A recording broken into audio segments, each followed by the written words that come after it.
What I do, Buckaroos? How the heck are you? Welcome to Cocktail Hour, Happy Hour at the pub with the Whiskey Whisperer. Did two versions of a Manhattan. One I haven't done in a while. Kind of forgot I had this product, to be honest with you. Back just before I had my surgery done, we just took a couple day trips, fairly close places, just to get any wandering out of my system before I couldn't go out for a while.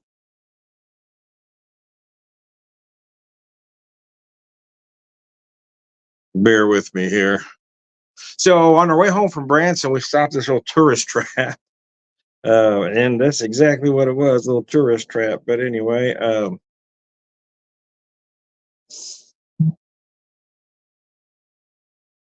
me fix this real quick.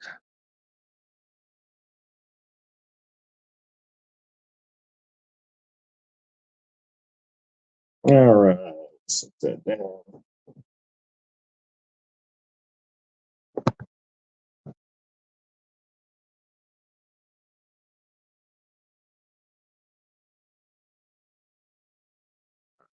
There we go. I know you know I'm not here, but it drives my OCD crazy. Anyway, so we stopped at this little tourist trap on the way home, and they had this Sugarland Shine. I bought three different products from them, three different products. And the other two I finished off. This one kind of got forgot about because I had it shoved away in the back of the freezer, and other stuff got put in front of it. So, well, better use it anyway. Sugarland Shine is 100 proof.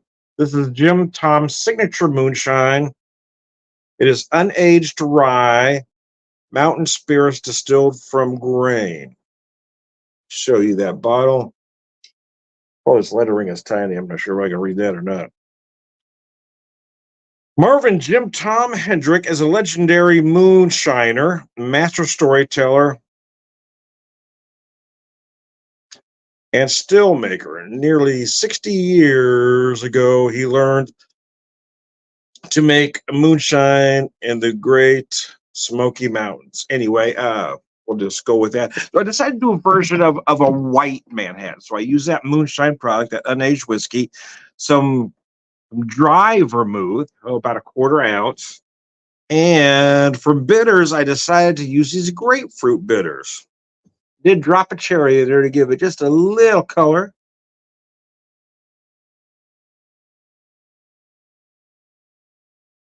Because regardless of type, man, a Manhattan needs that dark cherry. You got to have that good dark cherry. And some want to display it on top of the glass all fancy. There's nothing wrong with that. But for me, the garnish works best in the drink. That cherry is not helping this cocktail sitting on top. I'm a big fan of being functional, not necessarily aesthetic.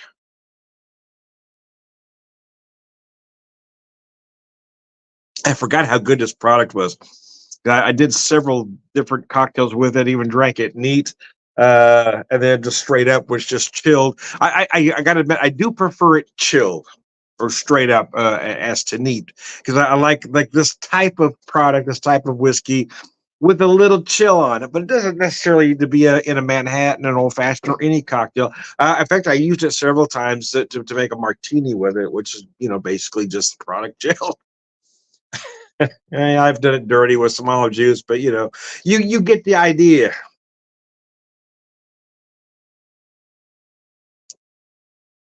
Oh mercy! Yeah, that's not bad. That's not bad at all. And as you've heard me say before, I'm a big fan of experimenting. Right, the cocktail police aren't going to show up at your door. There isn't one specific way to make any cocktail, no matter who might want to tell you that. You can look up on the internet all day long, and you're going to find contradicting stories about everything, about when a cocktail was invented, where it was invented, what product to use, what garnish to use. Bottom line is, it doesn't matter. Work with what you got and make the cocktail any way you like it. So yeah, don't be afraid to play around with some ingredients. Use what you got. If you see something new at the store, pick it up. You never know till you try. I picked up these three products that I got because they happened to be on sale at that particular time. And it was kind of one of those moods, right? Like I said, it was just before my surgery. It was kind of a last hurrah, if you will. The last hurrah before my knee surgery, my total knee replacement on the left knee.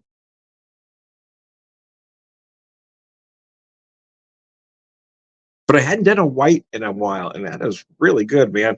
Again, I kind of forgot how good this product is. I'm going to probably do it as a martini later. So this afternoon, I'll do another couple videos. I'll probably do two versions of a martini using this product and maybe another product you wouldn't think of in a martini.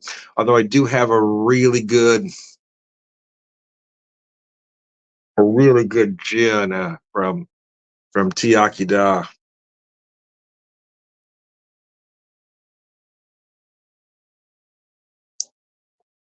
Ah, mercy, that's good. Deciding what to do with the day off, and ultimately I decided to stay home. There was a couple of things I thought about doing, and then I opted not to go spend money. We're trying desperately to save money for our big vacation here in a couple months. We've never taken 8 days before for our 30th anniversary, and things keep coming up where I've got to spend some money, and then I start getting a little nervous. I'm not getting enough money put away for the trip, and because we've only been able to go 2 or 3 days, so I usually spend a lot those couple days because we're only gonna be gone 2 days. So I just buy, we buy whatever we want, to get home with. So, but being gone that long, you kind of got to budget a little bit. You can't buy just everything you want. So I've been getting a little nervous because every time I think I'm doing good about getting money saved, something comes up where I've got to spend some money. And some of his impulse, I stay in for so long, and then I get a little antsy, need to go out somewhere. Then I feel guilty that I spent the money. So that's what I'm kind of doing today is trying my best not to get out because there's a couple things I really wanted to do today. Well, at least one. I had it narrowed down to one. I've got a friend. I've got a couple friends playing in bands at a couple different places, but I kind of narrowed it down to the one. But then I thought, well, but that's still going to cost me X amount of money, and really don't want to spend it. So trying to talk myself out of going anywhere by just making the cocktails at home and not spending any money. Made lunch at home, did some nice broccoli beef. Hey, Vanessa, how are you? Trying something different. Wife got an air fryer not long ago, and at first I wasn't gonna mess with it, but lately I've been really experimenting with it. It's been coming out okay. Um,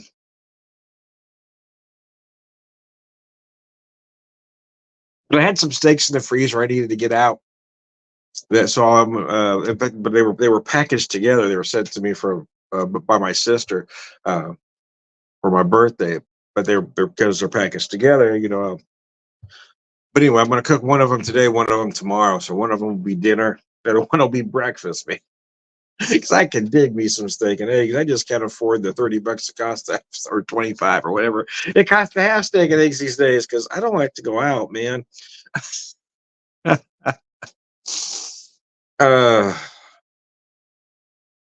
Gotten real particular in my old age about cocktails and and food.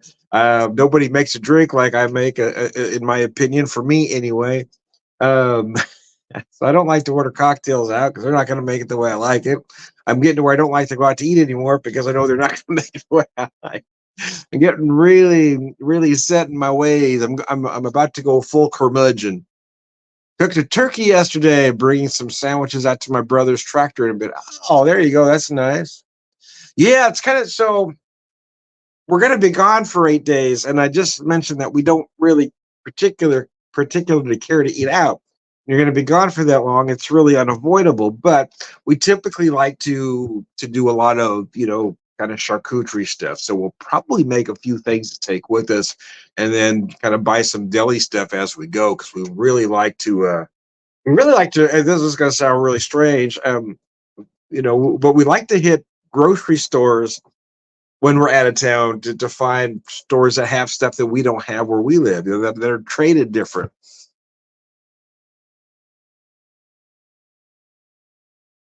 So we kind of like to check out delis and that kind of thing. So we like to. We usually have our the last supper, our last meal of the day back wherever we're staying, and it's usually some kind of meat and cheese and crackers and fruit and that sort of thing. Although the places that we're staying on the way up anyway, every place we're staying one night before we get to our major destination. Uh, but it's got a kitchen in it, so we could cook. And then when we're staying for 5 days, has a kitchen in it, so we could cook there. So we'll probably always have dinner there, and most we'll probably have breakfast there, and we just kind of lunch eating out. So that's the thing too. As when we go places, we see a lot of places we want to try. So so then I kind of want to eat out more, but then I also don't because I'm getting really germophobic at my old age as well. And yeah, let me put your comment up there. I always use out of town grocery stores. I'm not much of a dining person now. Me either. Yeah, yeah. I love We love going to different stores when we're in a different town.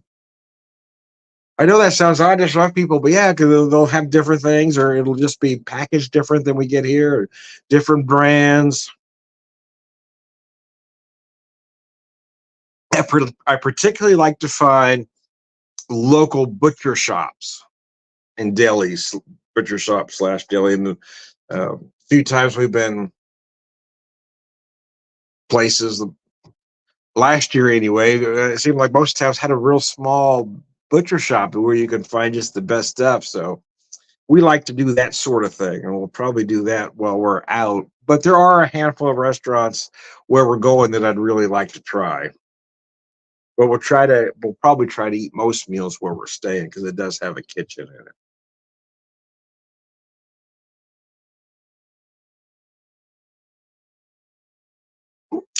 Almost done with the white. I forgot how much I like that unaged rye. Man, it's a little chewy. It's just gorgeous. But as I'm having this now, I do remember really enjoying it as a martini. So I am going to do it as a martini later.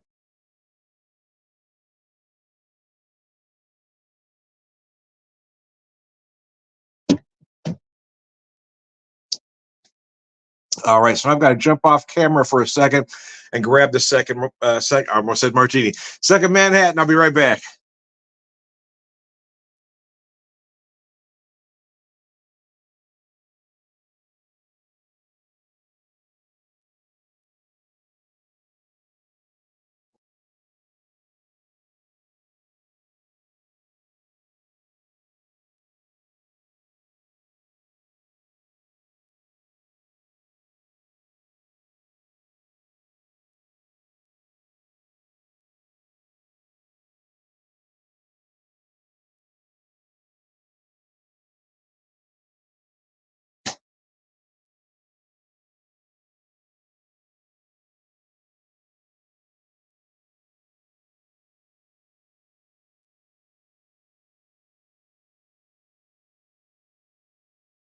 All right, so this one here is a little closer to traditional.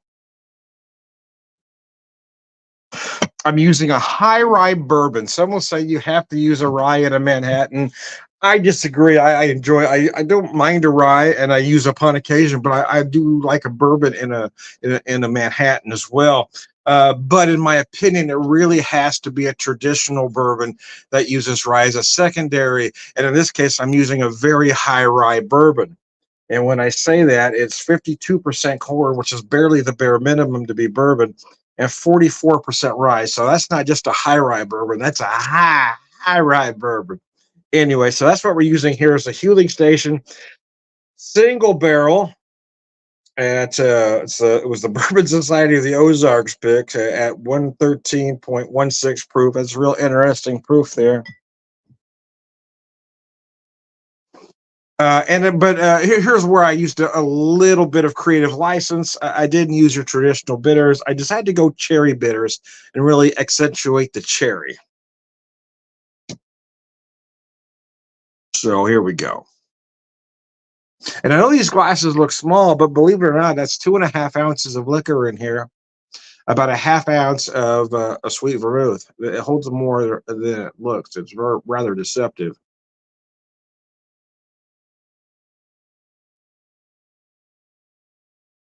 Oh yeah, man, that's gorgeous. Yeah, and I'm a big proponent of playing around with bitters. I've kind of gotten to Jones. I've been using a lot of different bitters lately for work. I've been using some tobacco bitters. I thought about using this other bitter for this one too, but I have some root beer bitters. I almost using this one, but then I decided to go with the with the cherry to really accentuate those cherry notes. But I've got cocoa bitters, plum bitters, cranberry, which I love during the holiday season, black walnut, cardamom, toasted all. I've been going crazy trying to find bitters, man. And we've got this store in town called 417 Cocktails where I found the root beer bitters and the tobacco bitters. I love those tobacco bitters. There is no tobacco in the product. However, when you use it, it kind of gives you that illusion.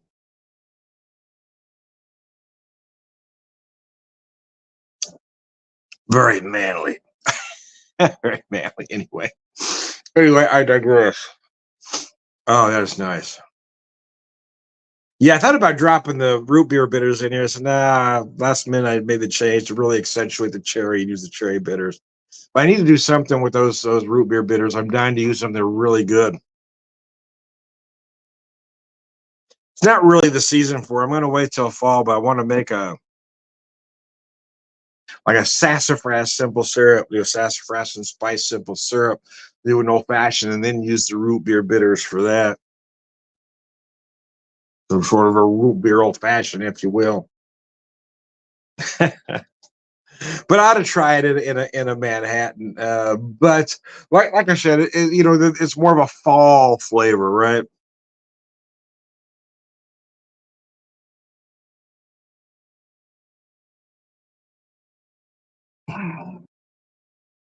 Man, I got that chill perfectly, and it is absolutely delicious. I love that bourbon, and even at that proof, it is remarkably approachable. Quite frankly, I've drank most of it neat, but lately I've been working into some cocktails just because I love that flavor. I love that high rye, the chewiness that high rye brings to the product. It's just absolutely amazing.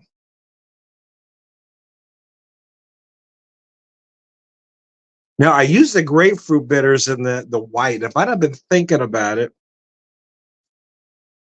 I might have used those root beer bitters with that rye to go a different direction. But it is a rather warm day. I was thinking those grapefruit bitters kind of bring out you know, a more summer-like note, if you will. So I've got to think of two martinis to do later. I've got right now. I thought I had regular olives, but I don't. I've got blue cheese stuffed, and I've got jalapeno stuff. So I don't. I decide if I want to use both. Want to use the jalapeno or the blue cheese stuff for both olives or both olives, both martinis, or use the jalapeno to do one spicy. But I haven't quite worked that all out yet.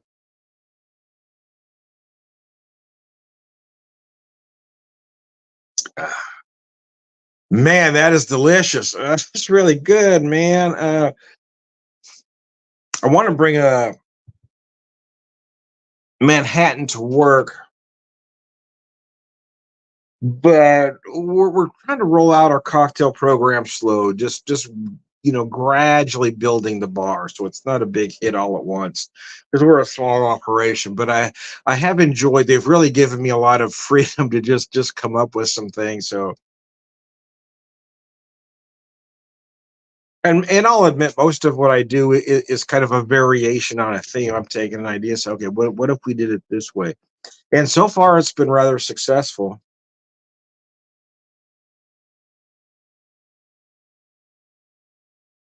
So I do want to introduce a Manhattan, but I'll probably wait till September because most people will. So there are some folks that drink a Manhattan year round. I get it, but in my neck of the woods, they're mostly old fashioned drinkers. So I'll probably wait till September to break out a Manhattan. Then we'll see how it goes if I'm going to keep it year round or not. We've been changing up the old fashioned flavors, if you will. The latest use that tobacco bitters we call the cigar batch. That one has been wildly popular.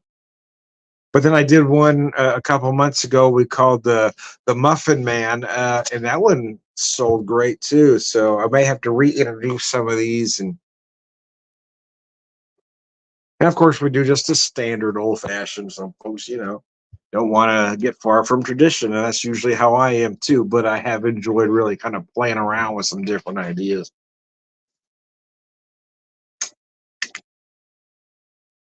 And there are folks that like to keep their cocktail simple. Again, a martini. So I would want to start introducing a martini, especially now that we're heading right into the summer months. I think July and August. I've had quite a few folks lately ask for a martini, and so that's kind of be the next on my list to figure out the logistics of adding a martini. I don't want to add a standard martini, but I'm a dirty martini guy, so I really want to bring in that dirty martini because I'm all about dirty, man. Anyways, I digress.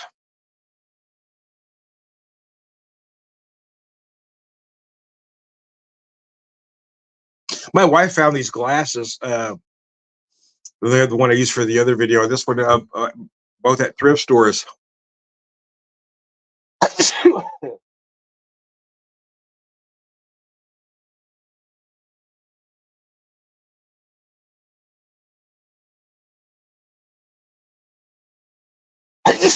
Excuse me. Sorry about that. I hope I didn't get any on you. Anyway, you find them both at most of the glasses I have, to be honest with you, I'd say at least 80%, might even be closer to 90, came from thrift stores or garage sales.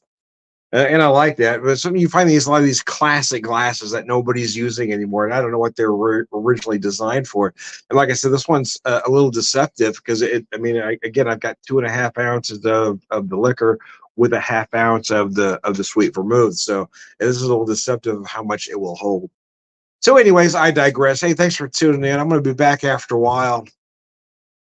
I'm gonna figure out a couple martinis to have with you later. I might have to do a couple more Manhattans though. I've been doing a lot of old fashions lately. Um, for work, I've been putting together a lot of different variations of a simple syrup, various flavored simple syrups. I've been doing that here as well. But lately, or at least the last few days anyway, now that I've rediscovered the Manhattan, it seems to be all I really want to drink is a Manhattan now. So may do a Manhattan later, but I feel like I ought to come up with a couple martinis as well. Anyways, I am Tom the Whiskey Whisperer, Whiskey Evangelist. I want to thank Vanessa and everybody else that has watched.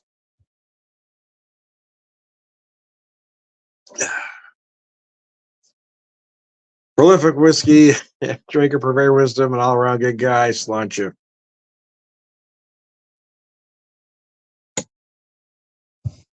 Oh, man, that's delicious. Have a good one, guys.